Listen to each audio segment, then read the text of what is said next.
Welcome to another episode of This Is Why I Don't Vote, a podcast, your safe space to discuss sports, politics, social issues, and even religion, where we will take it all very seriously, but not too seriously. A special episode this week, not two idiots discussing sports. How about we double up? 4 idiots discuss sports, and we discuss a sports topic which has been on the landscape of every sports fan for close now to 2 decades. The calamity that is the Dan Snyder-owned Washington football team. Ladies, I promise you, there's humor, there's wit, there's tragedy, there is thought-provoking introspection. Don't knock it until you try it. Off we go. Act 1, 4 Idiots Discuss Sports, Washington Football Team Edition. On for the first time, a quartet of idiots. 3 of my close friends from the Old Dominion, the fair state of Virginia, here to discuss what once was a mighty, a glorious franchise and what has been reduced to rubble. Hail to the Redskins. Hail victory. Braves on the warpath, fight for old DC. Run or pass and score, we want a lot more. Beat 'em, swamp 'em, touchdown, let the points soar. It's been many a year since one could see, since one could feel the power of said fight song. Welcome to the program, Brian, who we've had on several times, my buddy Doc, and my other buddy JB. Gentlemen, say hello. Mr. Knackley, always a pleasure. Always a pleasure to be here. Mr. Knackley, long-time listener, first-time caller. And this is Jason. I am beyond stoked to be included in this discourse about the Danny and the former Washington Redskins. So let's talk about that, the former Washington Redskins. I'm going to tell a quick story about the year 1983. In the year 1983, my parents, who divorced when I was much younger, my parents lived in different parts of the country. One of them lived in a city called Washington, D.C. One of them lived in a city called Richmond, Virginia. The one who lived in D.C., my father would come and pick me up every other weekend rather, and we would go to Washington, D.C. for the weekend. On the Sundays, where we would go back home, my father would, with intent, look at the schedule, and he would not leave to take us back home until the Deadskins came on the moving picture box. The highways were deserted, and as the 3 of you know, living in the DMV for as long as you did, 2 of you still live there, there is a very rare occasion, it is a rare occasion rather, where the highways are deserted. During the Deadskins games, back in the early 80s, that was when you hit the road. Listening to those games on the radio was how I grew up, and the Redskins were a mighty force. Danny Boy comes in, of course we're talking about Daniel Snyder, and he has driven what was your, JB, your Doc, once hallowed franchise so low into the ground that you could actually argue they're as bad as the Detroit Lions. Let's begin. I'm going to start with you, JB. I have actually seen you gamble your hard-earned money on that football team. Your thoughts on Daniel and his gouging of the fans while at the same time putting out one of the worst products in professional sports? Well, it's interesting. In 1999, when he bought the franchise from Jack Kent Cook's sons, I was living in Raleigh at the time. And I find as you get further and further away from a place, the kind of megalomania of local fandom starts to escape you. But I was still following it. And I was okay with it at first. Here's a super rich guy who's local. He wants to do well, and I was kind of in. And then some things started happening. Like he started signing with his racquetball buddy Vinny Serrato older players who were star players to really expensive long contracts, like Bruce Smith and Jeremiah Trotter. And I was like, oh, okay, I don't know. This is a little weird. And I think the thing that first perked my head up that this might be a giant douchebag was the 9/11 Pentagon hat circumstance, where they created that hat as a thing for the fans, but sold them at $24. And then there was a $4 security charge. And I was like, this might be bullshit. And that's when I started to get a little skeptical. So that was the start of my concern with the Danny. And that's wow. I had completely forgotten, and I did research in anticipation of this podcast. I had completely forgotten that they sold, and now I remember this, not gave away. You know, again, we're talking about the team, not only in the Northern Virginia area, in Virginia, but it's DC's team. And there was a plane that crashed into the Pentagon, and he didn't give away, but he sold those hats for an exorbitant price. That wasn't, I mean, $25 in 2001. You'd chastise him in 2022 for selling a ball cap for $25. But 22 years ago? Doc, where are you at? Well, I want to go back a few years prior. You mentioned 1983. I want to go back to 1972, my earliest Redskins memory. Super Bowl. It's after Christmas. I'm in the Woolworth store near the place where we grew up, and there's a gentleman in there putting every toy in the world in his shopping cart. And I look at my father thinking, why in the world are we not putting all those toys in our shopping cart?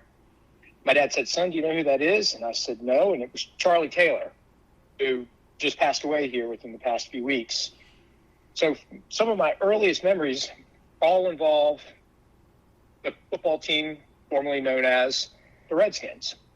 You mentioned listening to the games on the radio. That was WMAL with Sonny and Sam.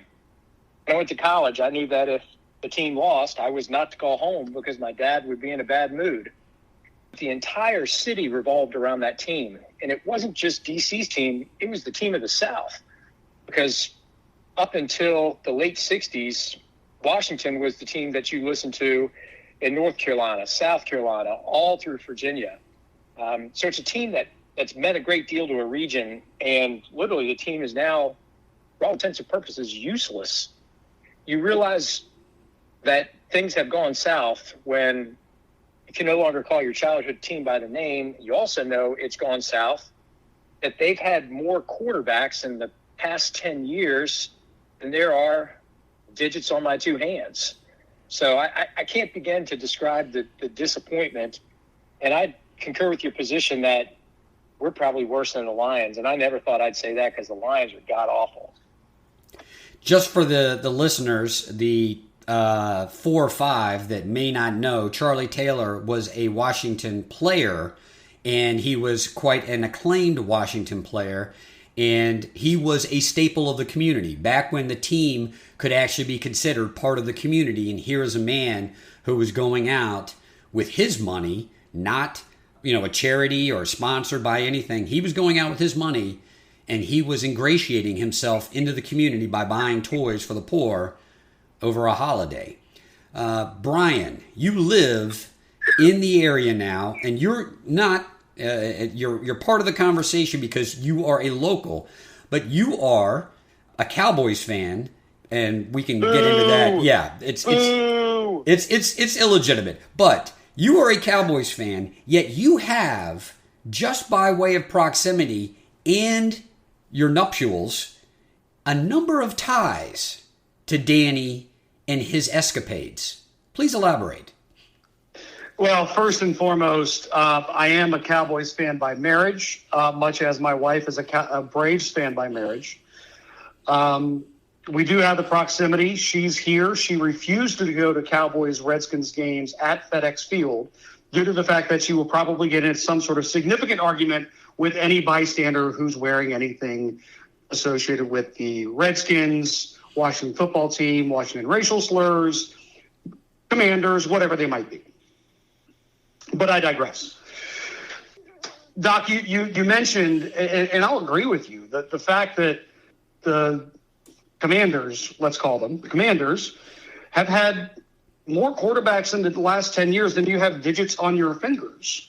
I will go a step further and say the Washington Commanders have had more quarterbacks in the past 10 years than Deshaun Watson has civil lawsuits. It's been a bit. So I'm local now, right? I've been here more than right on a decade, as a matter of fact. I'm local. I see it. You know, I'm in the backyard of the land of the Redskin. Redskins Park, Commanders Park is literally a 5-minute drive from my homestead. So I've been here. You know, not a fan, but you're here. You hear it. You see it. You see it when things are going really, really well, and you see it all the Facebook posts when the Redskins had a really good run. #HTTR. I don't know if that's going to be HTTW now. We'll see what happens there. But yeah, it's interesting. I've heard stories upon stories. Many of them third hand, some of them second hand. And it goes back to what's happened over the past 10 years, which a lot of it, since 2009, well, it's 99 since he started, 2009 going forward, there have been quite a scandal in said home office or organization of the Redskin. Toxic cultures, $10 million fines, cheerleader controversies and lawsuits and so on and so forth. And I'm sure we'll get to all this. But I actually heard a story of a close friend who was a close friend of one of Mr. Snyder's best friends, close cohorts, who was engaged to said close cohort for quite a while until she herself found the emails with prostitutes going back and forth. Now she had been given the great diamond ring. She had been purchased the Porsche convertible, and needless to say, that relationship ended quite abruptly after such discovery. So, I think it's, and without knowing, again, I don't know the man personally. I don't know anybody personally. You see the stories, you see everything that's in the news. There's a culture there, right? And we'll see what happens. And I got a buddy of mine that was head of box sales for a while, and was doing pretty well. And eventually, he just threw his hands up in the air and says, "Man, I'm just out of here." Could that have been in the 2009 era when Dan Snyder was suing all of his season ticket holders, including a 75-year-old grandmother, because they had fallen on hard times and wanted to get out of their PSLs and their season tickets? Maybe that could have been it. What I do know is that it's been a challenge. I feel for the true fans, right? I feel for JP. I feel for Doc. I feel for you, just being a Lions fan in general. But I divorced them. It's yeah, I know. I feel bad for me for following the Cowboys too. But you've got a once storied franchise, and my father is a huge fan. I was born here in the DMV in the early 70s. My father, huge Redskin. I feel for him, and my son-in-law walks into our house a couple of weeks ago with a number 7's Redskins jersey on, and I'm like, oh, that's great. This is awesome. It's the day of the Cowboys Redskins game, and then he turns around and it's a Dwayne Haskins jersey, and he turns around and just laughs. He said, "Yep, quite possibly the greatest Redskins quarterback and the worst Redskins quarterback all in one jersey." So, needless to say, it's been a tough go. Well, you hit on a point, and I'm going to go back to JB, because this is where I believe it all touched off, when you've got people in that organization that gallivant around town, gallivant even within the league, like they are the princes of the league, They are clearly making money. They are clearly showing that off. And yet, in turn, the fan is getting squeezed for every dollar. Go back to the story about the stale or the expired peanuts that were being sold in the concession stands.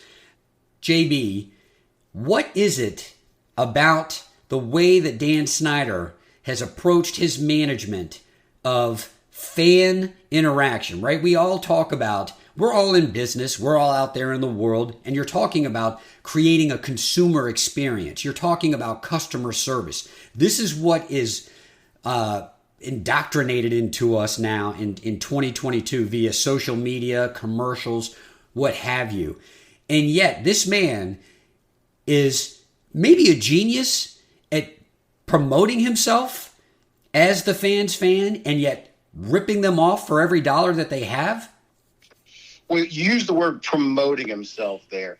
And it's interesting. You look at his Wikipedia, I use this word loosely, mind you, his empire was built on advertising and self-promotion. And I think that he took those things, which he's actually very successful at, of course, and started to apply them to the Redskins, to this team, which I truly believed in the beginning that he loved and really wanted to do well. But one of the things that came from his background was wringing every dollar out of every opportunity. And I think that's, again, I'm a capitalist. Good for you. But you also use the word fan experience. When you talk about sports and professional sports specifically, you're talking about civic pride, civic attachment, something that your citizens want to be involved with. And, you know, just a few months before the Pentagon hat thing, one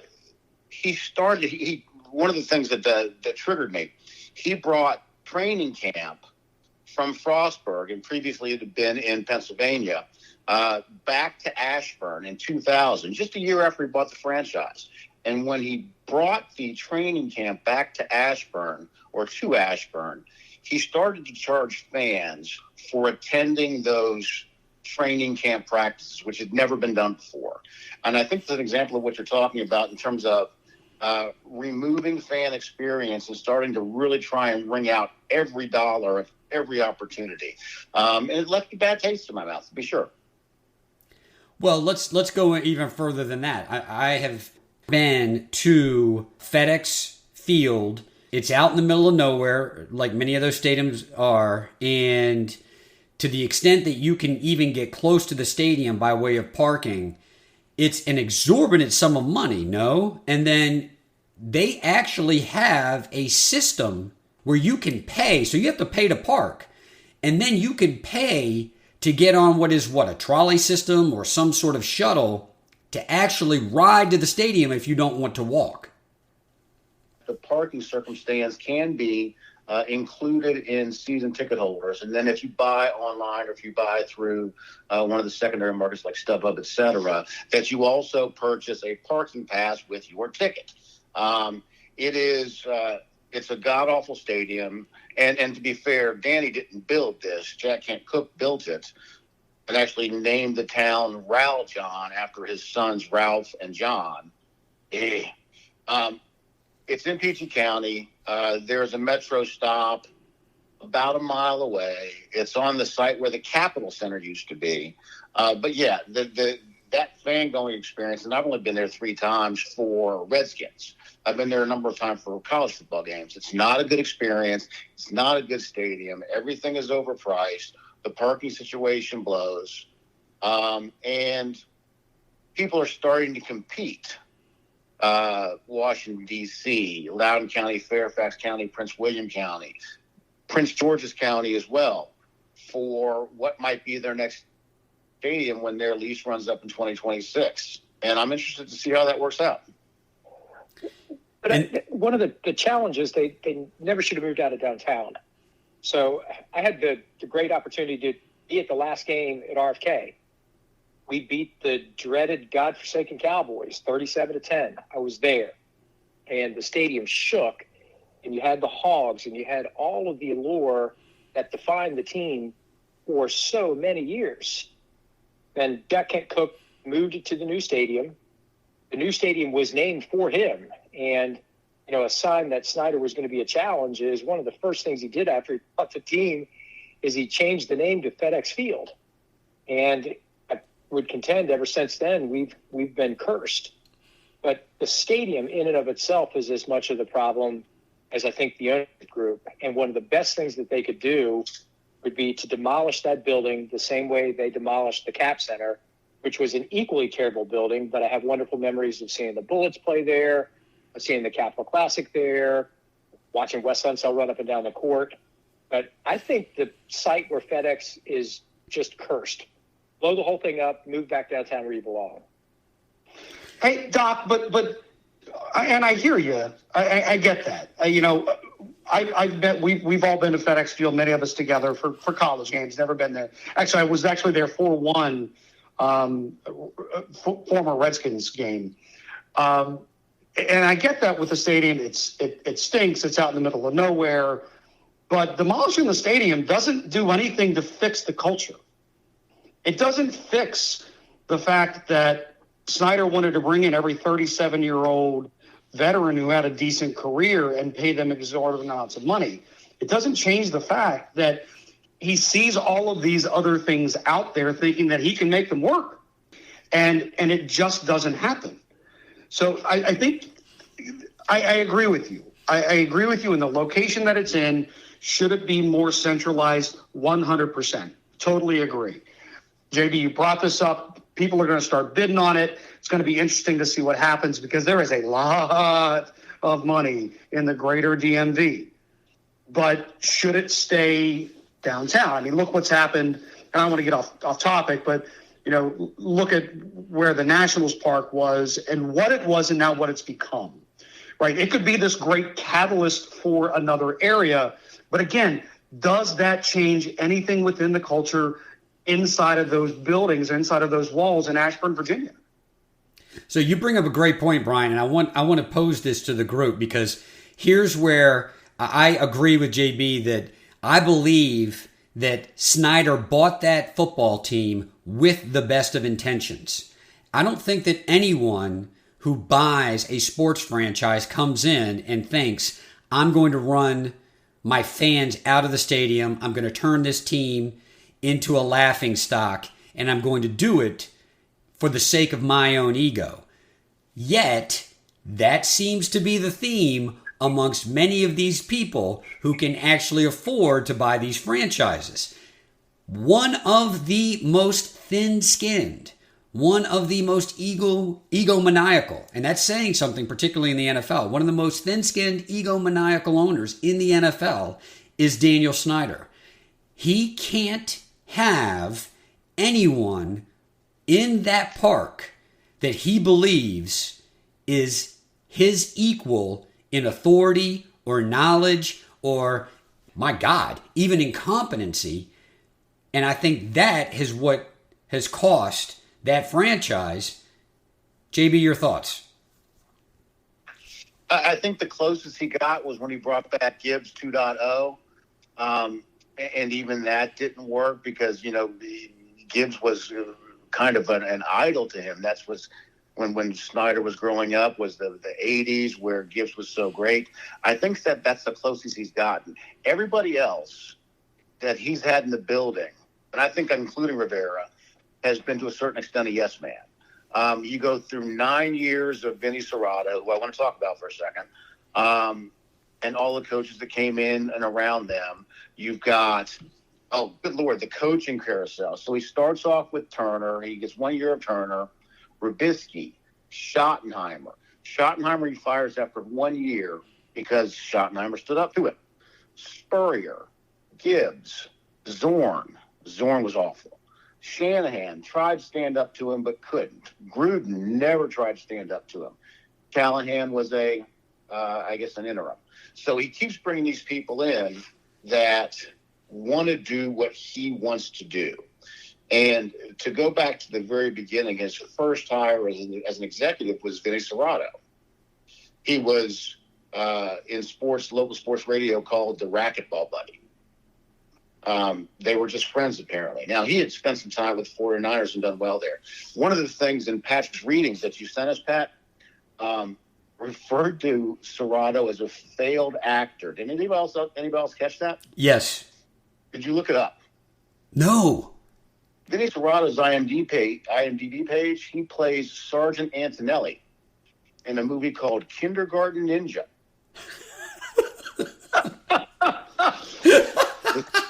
Hold up. This gets better. The star of the movie was Hall of Fame wide receiver Dwight Clark. Oh, wow. Whose character was called Blade Steel. Oh, my God. We've got to all watch this movie, don't we? I did a deep dive on this. Dead Bruce's status in heaven can be upgraded if he performs a miracle, which becomes rehabilitating a wrong-living gridiron star, Blade Steel. Bruce attempts this by getting Blade interested in martial arts, which Blade, in turn, teaches the students where he's performing community service for 3 months. Holy shit. Brilliant. That's one hell of a wormhole, JB. I applaud you, my friend.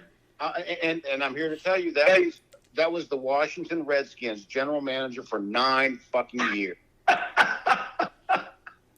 Well, it all makes sense when you look at what they had in Bruce Allen, what kind of yes man he was, and the racquetball buddy moniker. That was one of my favorite monikers in all of sports.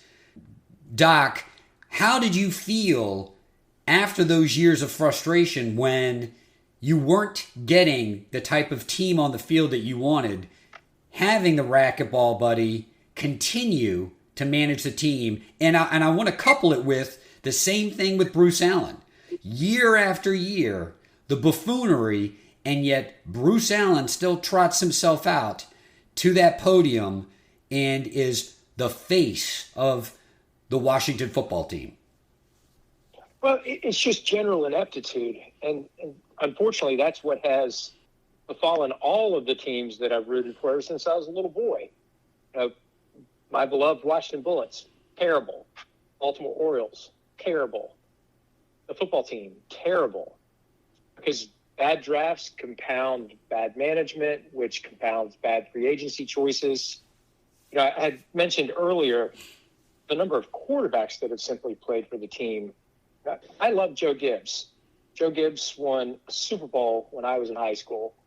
I can still recite most of the offensive starters from that team. But when he brought Gibbs back from 04 to 07, you just look at the quarterbacks that he was stuck with. Mark Brunell, Patrick Ramsey. God bless Patrick Ramsey. It just, you can't get over the ineptitude. It's like they could not get out of their own way. Well, and I think you do have to attribute some of that to the general manager. It's just like the Cowboys, Jerry Jones and now his son being the general managers of the team, and you seeing a subpar team continually being put onto the field. It goes back to the fact that you have to be a yes man to work at what we'll call now Commander's Park. And that in and of itself creates a bad culture, or as Bruce Allen would say, the culture, it's actually damn good. Well, another part of the damn good culture there is the fact that it does not appear to be a workplace infraction to crack a woman on the bottom. It does not appear to be a workplace infraction to cajole a cheerleader into having sex with some of your more wealthy box owners or season ticket holders, your corporate sponsors. How has that part of the Dan Snyder legacy impacted your ability to have an affinity for that team? Oh, so that's where the sadness lies. Because once a team is your team, they're always your team. I don't believe in folks who move to different cities and automatically root for the team. I don't believe in folks who root for winners. If you have a childhood team, that is your team until you die. I agree with this. And it's, Pat, you were a Lions fan. It's okay to root for a team that's bad or poorly managed or incompetent. the Cubs, the lovable losers.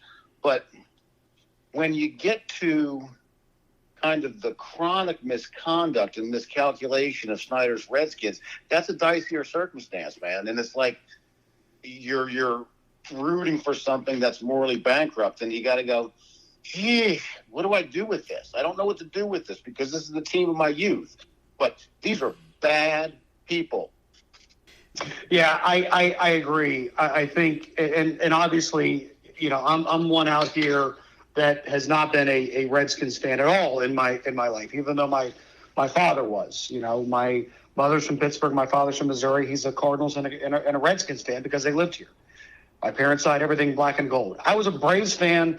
Let the record show it. I was a Braves fan when they were bad because they were on television every night. But and that's where a lot of that sadness comes from. Is as a longtime, lifetime fan of said team, and it's not like it's a side sport, right? It's not like it's a hobby sport. This is the NFL. This is. I still got pissed off last week when we're on the verge of the baseball lockout holding, or the lockout just ends, and I flip on ESPN, and all I can hear about is Marcus Mariota may be traded. Yippee flipping yeehaw. But this is what happens, right? The NFL is the biggest team, is the biggest game in town. It's on every flipping week, regardless.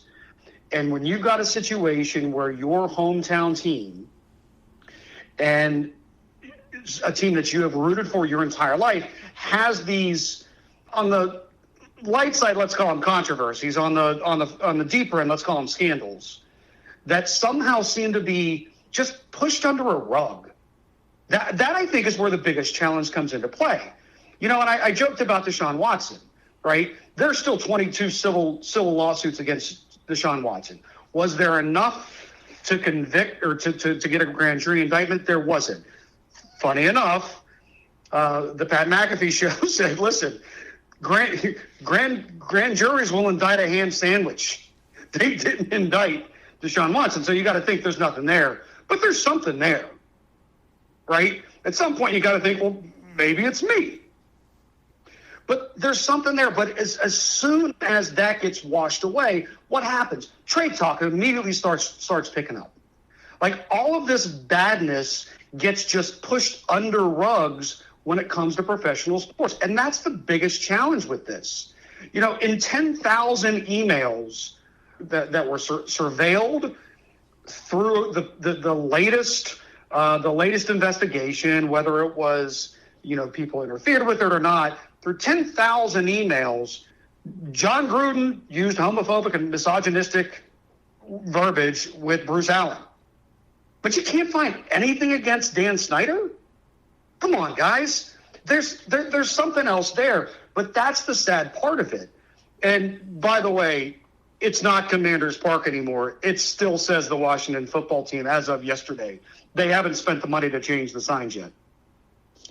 But there's so much, and there's so much sadness to it, because what are you supposed to do as a team? Do you root for the team that you've rooted for the entire life and ignore the morally contempt? What else can you do? That's the big challenge. Yes, I'd actually like to interject here, because as of this recording, which is on March the 15th, not an hour before we got together, and I'm a little bit behind, right? I'm on the West Coast, so I'm only looking at the news well after the cycle has already begun. I get the information that the owners of my beloved Newcastle United, the Saudi Public Investment Fund, which is basically just a surrogate for, in fact, the Crown Prince and his father, they behead, that's right, in the year 2022, the year of our Lord, they behead 81 people who they accuse are criminals, and you get multiple outlets saying they are just protesters. They're just dissenters. They have just taken positions contrary to the House of Saud, to the Saudi royal family. And here these people now own a world-renowned, a world-recognized franchise. Of course, it's in a different sport in a different country, but they're now ingratiated into the culture there. And what do you do about it? I did a segment on my podcast last week that it feels great when you're actually watching the product on the field and it is a competent, if not capable, football team kicking ball between one another. Actually, they may actually kick it into the goal on occasion. And yet, what do you have behind that? Doc, how do you reconcile as much? Well, I think ultimately you're rooting for the players, not the ownership. And you've got to recognize the players in and of themselves are as pure as the driven slush as well. It's sport. It's not a morality play. It's sport. And I once had a colleague who graduated from the University of Memphis, and they hired a basketball coach who was known to bend the rules. And I will never forget this person saying, well, you know what? We're going to win an NCAA championship. Who cares who breaks the rules? Let's win. And I don't know if I necessarily agree with the statement, but I root for the players. I root for Riggins and Theismann. I root for Art Monk. I didn't care if Jack Kent Cooke owned the team. He was a great owner. He was made out to be more than he was. But you root for the players. And the challenge with the Washington football team, a.k.a. the Commanders, Commodes, whatever we want to call them, is they have bad players. If they had great players, we wouldn't be having this conversation. JB, your thoughts? It's interesting, the bad player thing. One of the things that I've looked into today, this is a Bleacher Report story. And the context of the story was the top 25 worst contracts in NFL history. Of those top 25 that this Bleacher Report writer, I didn't write his name down, sorry for the accreditation. Of those top 25, 5 of the top 10 worst contracts in NFL history came under the Redskins while Dan Snyder has been owner. Number 10, Adam Archuleta. You're going to read them off? Is Dion on the list? Dion's on the list. Number 10, Adam Archuleta. Free safety, 6 years, $30 million, $10 million guarantee. He played 1 season. Number 9, Brandon Lloyd, wide receiver, also 6 years, $30 million, 2 seasons, 25 receptions, no touchdowns. This is my favorite. Number 5, Donovan F. McNabb. 5 years, $78 million. We traded with the Eagles for him, gave him a contract extension in November. He was benched for Rex Grossman 3 weeks later. Traded to Minnesota in the offseason. Number 4, Deion Sanders, 7 years, $56 million. He played 1 season, then retired. And number 1, with a bullet, Albert Haynesworth. Albert Haynesworth from the Tennessee Titans. 7 years, $100 million contract, $41 million guaranteed. He started 12 games in 2 seasons and then got cut. And if I may interject, there are a couple of things. First and foremost, JB, that is a phenomenal wormhole and research job you've just done. I would expect nothing less. I would like to point out, I also read a quote. When Haynesworth was signed, yeah, we've learned our lessons. You don't give a 7-year deal to a 34-year-old. You give it to a 27-year-old. But he didn't say the 27-year-old that was going to play 6 games, 12 games in 2 seasons, and then get cut with $41 million guaranteed. That, my friend, is spectacular, which leads me back to, Doc, your comments. You great, phenomenal points, right? At the end of the day, you root for the players, not the owners. I'm gonna do this because it's what I do. I look at the Braves, Liberty Media, can't stand them. Wouldn't give Freeman the years that he wanted. Can't stand him at all. I'm rooting for the players, right? So, Doc, great point. without a question. And I agree with you. Like, I'm not sitting there during the World Series rooting for Liberty Media to hit a home run. I'm rooting for Freddie to hit a home run. I'm rooting for Soler to jack one out in the first inning. So, phenomenal point. I totally get it. I think you can separate it. It's a sad, sad story regardless.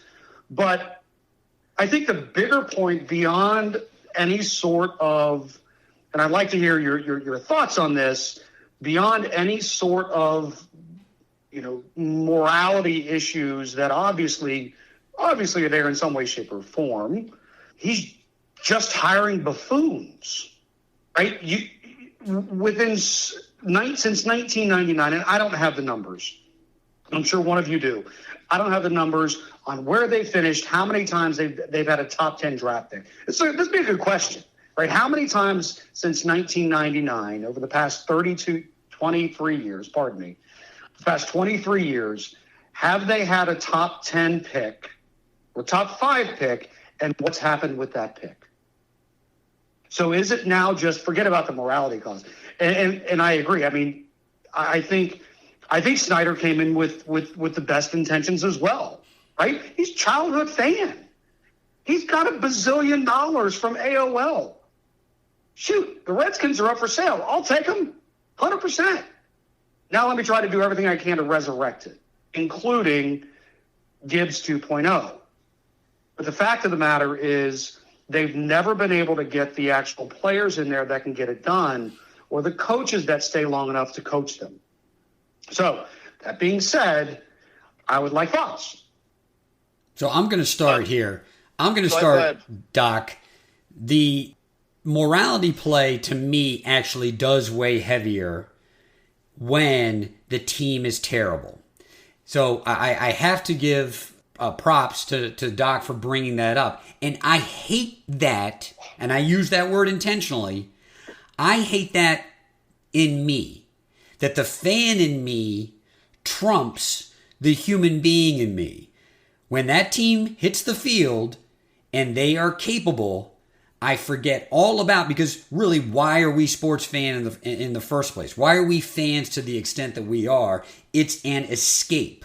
That's why so many people get frustrated, I believe, when athletes take positions that put them in the spotlight outside of sport. Sport is in many ways an escape. A lot of people will look at it and say it's just a bunch of older men trying to relive, failed glory when they were kids. And in a way, maybe that's true. But as JB alluded to earlier, there is a sense of community in fandom.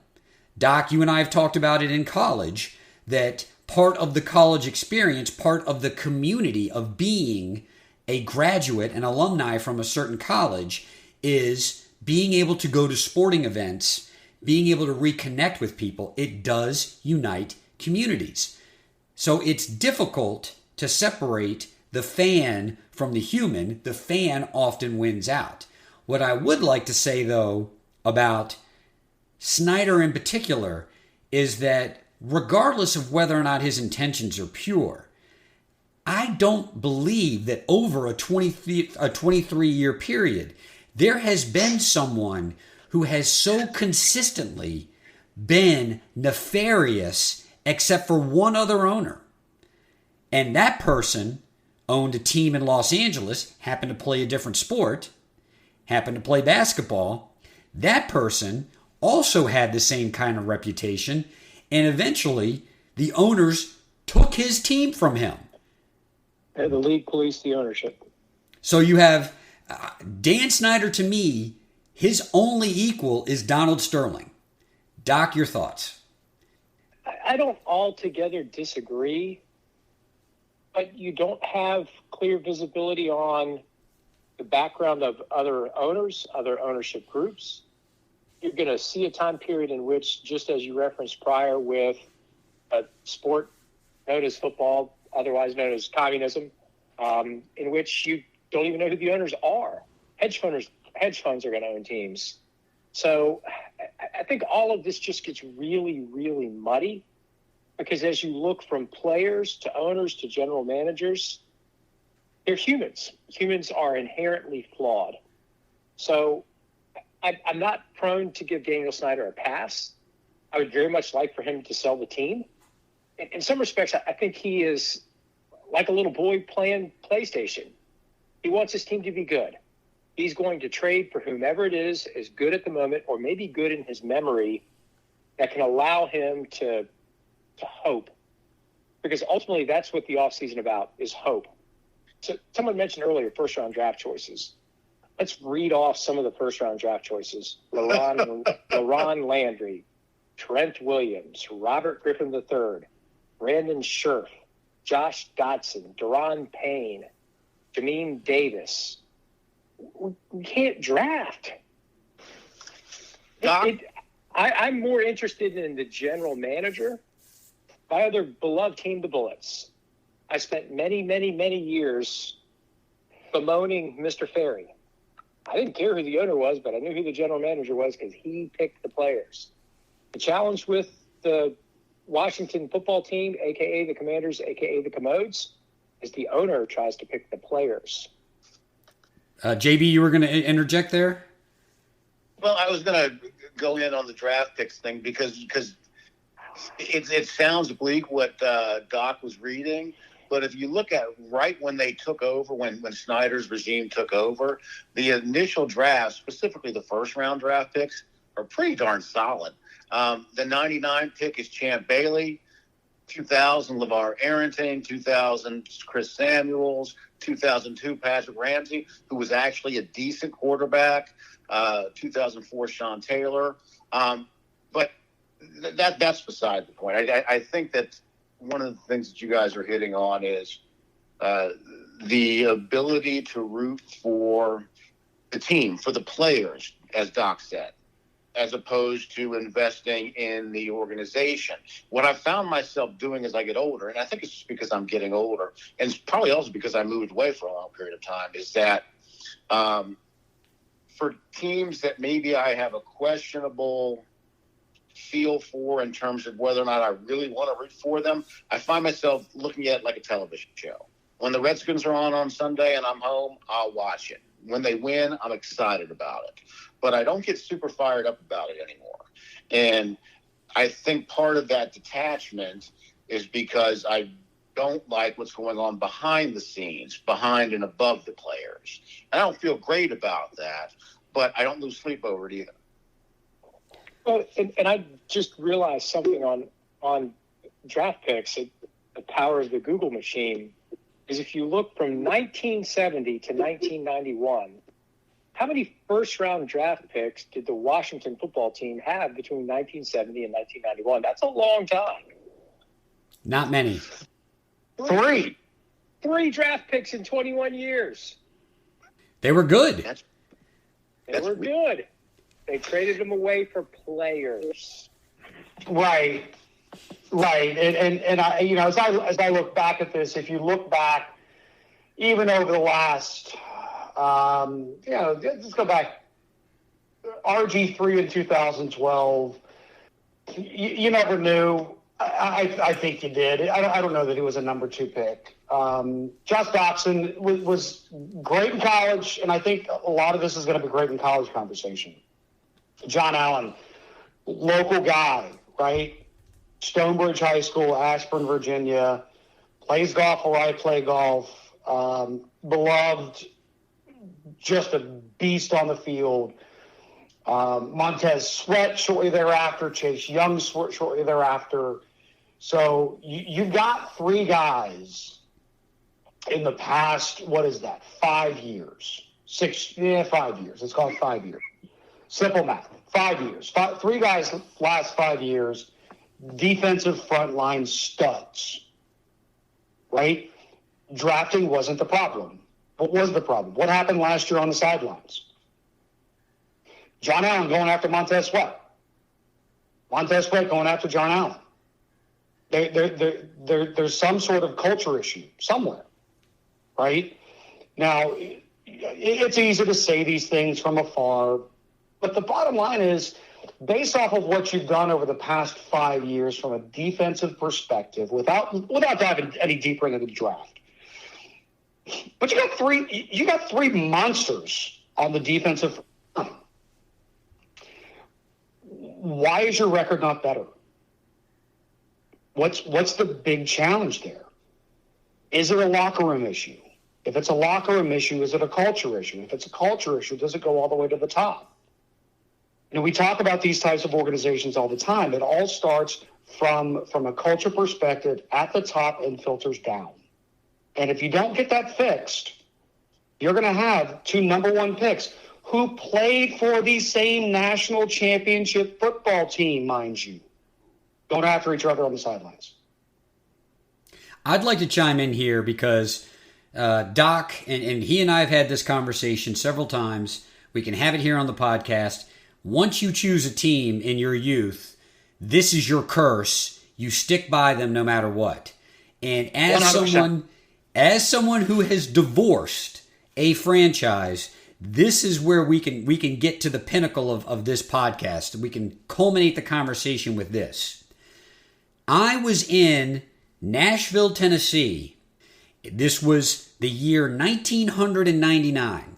I was sitting in a bar in Nashville, Tennessee with Doc, and we were talking, and a gentleman next to us overhears our conversation. Older man, turns out he moved from the city of Detroit to the city of Nashville.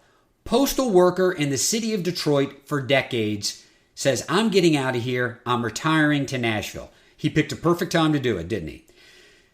He overhears our conversation, and I, finding out that he is from Detroit, bring up the Detroit Lions. And he just shrugs his shoulders, and he said, as long as the Fords own the team, they'll be losers. And that was it. Now, that was the Lord, because there is a God. He does love me. That was the Lord saying, I'm sending you a prophet. Get out now. But I didn't listen. Just like all these other things that have come into my life to help me along, I ignored it. That man could have saved me 15 years worth of misery, if not more. I didn't listen. This is where it gets to with Dan. Dan's not an old man. Dan's a young man. He's never selling that team. This is what you're married to. What do you do? The alcoholic won't go to AA. The drug addict is stealing everything out of the house and you can't replace it fast enough. What do you do? How long do you stick by that team? Go ahead, JB. Well, given that I'm not want to root for any other NFL team, I think I'd probably stick it out. The question then would be kind of my fervor and how excited I get about things. It's since I've moved back to the DMV 5 years ago, and you reconnect with friends who have been there their whole lives and are super into it, I know that I'm going to be in situations where people are super gung-ho, and I'm going to have to at least feign that. So I'm in. You're right. He's not selling that thing, and the NFL is not going to make him sell it. Because as soon as the NFL steps in and says the owner has to sell something because of some malfeasance, 5 other owners have got to look behind their back. So, but beside the point, I'm in. Doc, what are you doing? I'm in. All of my teams are terrible, and at a certain point, it is humorous in the extent to which they are incapable of winning games. In some respects, it has defined my life and my son's life. As he said to me the other day, Dad, why did you give me all these teams that stink? But they're my teams. Well, can't you bless your son with choice? Say, son. Well, I could, but when you talk about a different sport, but when the Washington Bullets consume at least 5% of your idle thought time, it just kind of gets passed down. So is the team what you want it to be? No. But it's your team. And I can close my eyes and remember what it was like to be in high school when they won the Super Bowl. I can close my eyes and remember what it was like to be in elementary school when they won the Super Bowl. And there are a few things that bring that city together like this team.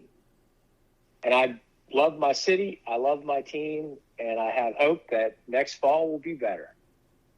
Brian, your thoughts? So I find it interesting that your savior was an old man at a bar, which could have turned into be the baptism in the Tennessee River, which would have been fucking awesome. But I agree. I mean, your team's your team. You know, you can piss and moan about it. You can bitch about it all day long. You're going to talk about it at the barbershop. You're going to talk about it with the boys on the text thread. Whatever it is, it doesn't matter. Your team's still your team. You've still got that jersey, albeit sometimes it's the Theismann number with with Haskins on the back. Whole other story. But you fight through it. When they're bad, they're bad. It is what it is. I remember the exact moment and the exact feeling that I had after Freddie Freeman was signed to his longer deal, and we got a shot, and then all of a sudden, the day before the season flipping started, Craig Kimbrell was traded. Why? Because of a bad contract that a prior GM signed. And you know what? It was a rough few years. Now it was only a few years, mind you. But that's the reality of it. You know, I was never an NFL kid growing up. I didn't have a team. My father was a Redskins fan. Everything was Pittsburgh for my mother. I didn't have a team. I attached some teams here and there because I watched a game, went to a game, yada, yada, yada. It didn't stick.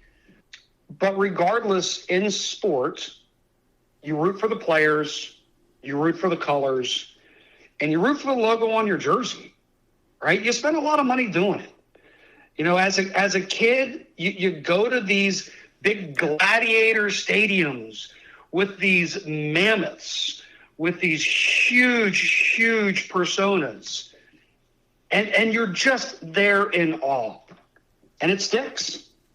And from that point forward, you're stuck. Good or bad, better for worse, you're stuck. Could you have a bad owner in the time? 100%, right? You hope and pray that it can work itself out eventually.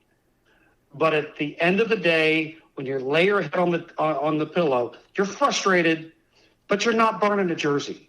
You're not trading it in. You're not going to move to another city and pick up somebody else. I agree with what JB said. I don't agree with it. I don't like it. Listen, I got pissed off one time at a Braves game when somebody's walking around with a player's jersey on who hadn't played there in 5-6 years. He wasn't a Hall of Famer. He wasn't an All-Star. Take his jersey damn off. Get something else going. But put another jersey back on, right? That's where we are. You root for the player on the field. You root for the logo on the front of the jersey. The front office can be bad. In some cases, worse than others. But at the end of the day, it's your team, it's your colors, and that's what you got.